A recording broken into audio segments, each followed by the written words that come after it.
The reality, I would say, is very different from the shots you see on TV. It is a million times worse. The way I like to describe it to people is like you just had a hurricane. Because I'm from Texas, I can talk about hurricanes. Imagine a hurricane hit a city, and then a major earthquake hit it again, followed by a tsunami. This is the reality on the ground in Gaza. If you visit Khan Yunis, like how we did in the past couple of days, actually we are in Khan Yunis, between Khan Yunis and Rafah. We went and visited Khan Yunis, and it's just unbelievable.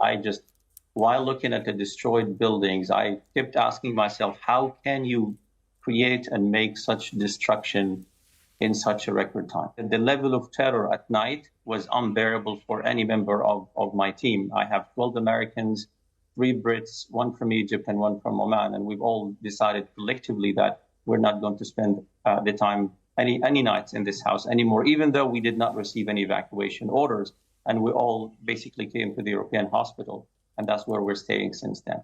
Israel insists that it's getting humanitarian aid through, including medical supplies. What is your experience of that? Are you getting these medical supplies?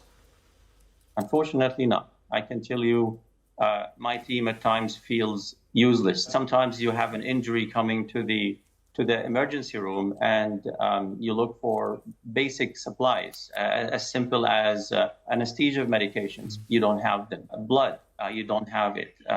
Basic wound care supplies, you don't have it. And one thing, Piers, that really struck everybody on the team is that the Palestinians seem to operate at a frequency that's different from the emergency teams in the West. It's basically rationing of resources. Tell you how reality is on the ground. We had to run from our safe house that's no longer safe, literally under the bombardment of the Israeli army. We just gathered our stuff and ran out of this house, which is a typical Palestinian experience. We did it twice. Our presence and our stay here in Gaza, the Palestinians have done it more than 7 or 8 times in the past 7 months.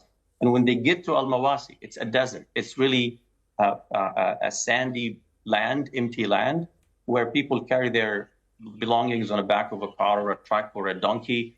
They just dump it there, and they start figuring out what's next. First, no water. You don't have tents because the supplies are not allowed in. And so they have to figure out how to create a shelter. And the problem is, if to buy a tent in Gaza today costs more than $1,000 to $2,000. For them to go get fresh water, they have sometimes to walk to 2 to 3 miles to find it. And if they find it, sometimes they have to pay for it.